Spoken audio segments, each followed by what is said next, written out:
Tirurangadi today news അപ്ഡേറ്റിലേക്ക് സ്വാഗതം. സ്വർണ്ണവില കേട്ട് ഞെട്ടിയോ? എന്നാൽ എല്ലാവർക്കും സ്വർണ്ണം വാങ്ങാം. തൂബ ജ്വല്ലറി അവതരിപ്പിക്കുന്നു ലൈറ്റ് വെയ്റ്റ് കളക്ഷനുകൾ, അതിമനോഹരമായ ഡിസൈനുകൾ, 1 ഗ്രാം മുതൽ നെക്ലസുകൾ, ബ്രേസ്ലെറ്റുകൾ, റിങ്ങുകൾ, മിതമായ പണിക്കൂലിയും ആയുഷ്കാല മെയിന്റനൻസ് സപ്പോർട്ടും. ഇനി എന്തിനു സ്വർണ്ണം വാങ്ങാൻ കാത്തിരിക്കണം? ചെമ്മാട് തൂബ ജ്വല്ലറിയുടെ ഷോറൂം ഉടൻ സന്ദർശിക്കൂ. വാർത്തകൾ വിശദമായി.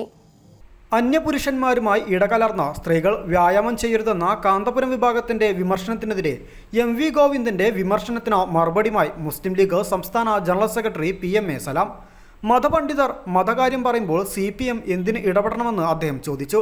മതപണ്ഡിതർ അവരുടെ മതക്കാരോട് കാര്യങ്ങൾ പറയുമ്പോൾ അതിൽ CPM ഇടപെടേണ്ടതില്ലെന്ന് സലാം പറഞ്ഞു. ഇസ്ലാമിനെ 6-ാം നൂറ്റാണ്ടിലെ പ്രാകൃത സംസ്കാരമെന്ന് വിശേഷിപ്പിച്ചവരാണ് CPM. അവർ ഇത്തരം കാര്യത്തിൽ ഇടപെടേണ്ടതില്ലെന്നും അദ്ദേഹം പറഞ്ഞു. അല്ല, ഈ CPM മതപണ്ഡിതന്മാർ മതകാര്യങ്ങളിൽ നടത്തുന്ന പ്രസംഗങ്ങളോട് എന്തിനാ CPM ഇടപെടുന്നത്? ഏത് മതവിഭാഗങ്ങളായിരുന്നാലും അവരുടെ അഭിപ്രായം അവരുടെ മതവിഭാഗങ്ങളോട് പറയുമ്പോൾ അതിലെന്തിനാ കയറി ഇടപെടുന്നത്? ഇസ്ലാമിനെ തന്നെ 6-ാം നൂറ്റാണ്ടിലെ പ്രാകൃത സംസ്കാരം എന്ന് വിശേഷിപ്പിച്ചവരാണ് അവർ. അതുകൊണ്ട് അവരിത്തരം കാര്യങ്ങളിൽ ഇടപെട്ടാൽ പൊതുജനം പ്രതികരിക്കുമെന്ന് ഉറപ്പാണ്. അല്ല, അതല്ലല്ലോ നമ്മുടെ സബ്ജക്റ്റ്, അതല്ലല്ലോ. നമ്മൾ രാഷ്ട്രീയ പാർട്ടി ഇതിലെങ്ങനെ നേരിടുന്നു എന്നാണല്ലോ സംസാരിക്കുന്നത്. മതപരമായി എല്ലാവർക്കും എല്ലാവരുടെ അഭിപ്രായങ്ങളുണ്ടാവും. അതനുസരിച്ച് ജീവിക്കാനും അത് അനുഷ്ഠിക്കാനും അത് പ്രചരിപ്പിക്കാനുള്ള സ്വാതന്ത്ര്യം ഇന്ത്യൻ ഭരണഘടന നൽകുന്നുണ്ട്. അവർ പ്രചരിപ്പിച്ചോട്ടെ. ഏത് കാലത്തും LDF-ഉമായി CPM-ഉമായി സഹകരിച്ച് നിൽക്കുന്ന ഒരു മതപണ്ഡിതനാണ്. കാന്തപുരത്തെ കൂടെ കൂട്ടുകയാണോ? അല്ല, കാന്തപുരം തെറ്റുകൾക്കെതിരെ പലപ്പോഴും പ്രതികരിച്ചിട്ടുണ്ട്. ഈ പാർലമെന്റ് തെരഞ്ഞെടുപ്പിലൊക്കെ നല്ല പ്രതികരണമായിരുന്നല്ലോ. തെറ്റുകൾക്കെതിരെ പ്രതികരിക്കാൻ എപ്പോഴും ആർജവം കാണിച്ചിട്ടുള്ള നേതാവാണ് ആദരണീയനായ കാന്തപുരം AP അബൂബക്കർ ഉസ്താദ്. ഈ കാന്തപുരത്തിന്റെ പ്രതികരണത്തിൽ പറഞ്ഞത് CPM-ന്റെ ഏരിയ സെക്രട്ടറിമാർ കണ്ണൂർ ഒരാൾ പോലും സ്ത്രീകളില്ല എന്നൊക്കെ പറഞ്ഞിട്ടാണ് MV ഗോവിന്ദനെ കാന്തപുരം പരിഹസിച്ചത്. 100% ശരിയല്ലേ? അത് പോട്ടെ, പോളിറ്റ് ബ്യൂറോയിൽ ആകെ പ്രകാശ് കാരേട്ടൻ്റെ ഭാര്യയല്ലാതെ മറ്റൊരു മെമ്പർ ഉണ്ടായിട്ടുണ്ടോ? കേരളത്തിൽ ഒരു വനിത മുഖ്യമന്ത്രിയായി വന്ന സാഹചര്യം ഉണ്ടായിരുന്നില്ല. ഗൗരിയമ്മ തഴഞ്ഞവരല്ലേ?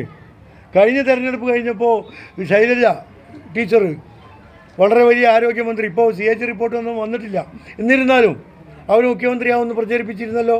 എന്തേ അവരെ തഴഞ്ഞ്? സ്ത്രീകളെ മുന്നോട്ട് വരുന്നതിൽ ഏറ്റവും വലിയ തടസ്സം മാർക്സിസ്റ്റ് പാർട്ടി തന്നെയാണ്, ഒരു സംശയമില്ല.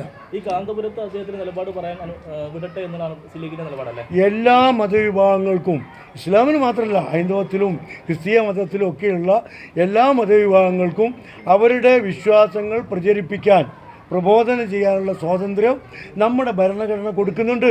അതിനെ തടുക്കാൻ ഞാൻ ആളല്ല. അന്യപുരുഷന്മാരുമായി ഇടകലർന്ന സ്ത്രീകൾ വ്യായാമം ചെയ്യരുതെന്ന കാന്തപുരം വിഭാഗത്തിന്റെ വിമർശനത്തിനെതിരെ MV ഗോവിന്ദൻ നേരത്തെ രംഗത്തെത്തിയിരുന്നു. പൊതു ഇടങ്ങളിലേക്ക് സ്ത്രീകൾ ഇറങ്ങരുതെന്ന പിന്തിരിപ്പൻ നിലപാടാണെന്നും അങ്ങനെ ഷാഠ്യം പിടിക്കുന്നവർക്ക് പിടിച്ചു നിൽക്കാനാവില്ലെന്നുമായിരുന്നു CPM സംസ്ഥാന സെക്രട്ടറിയുടെ വിമർശനം. പിന്നാലെ CPM-ന് കാന്തപുരം മറുപടിയും നൽകി. അന്യപുരുഷന്മാരും സ്ത്രീകളും ഇടകലരരുതെന്ന് പറഞ്ഞത് സമസ്തയുടെ മുഷാവറയാണ്. ഏതോ ഒരു വ്യായാമത്തിൻ്റെ പേരിലാക്കി തൻ്റെ മാത്രം പ്രസ്താവനയാക്കി പ്രചരിപ്പിക്കുന്നു. എന്നിട്ട് അതിന് കുറേ ജഡ്ജിമാരും വക്കീലന്മാരും ഡോക്ടർമാരും അഭിപ്രായം പറയുന്നു. ഞങ്ങൾ പറയുന്നത് ഇങ്ങനെ കുതിര കയറാൻ വരണോ? ഞങ്ങളുടെ മതത്തിൻ്റെ വിധി ഞങ്ങൾ പറയുന്നത് മുസ്ലിങ്ങളോടാണ്. മറ്റുള്ളവർ അതിൽ ഇടപെടേണ്ടതില്ലെന്നും കാന്തപുരം പറഞ്ഞിരുന്നു. News bureau, Tirurangadi.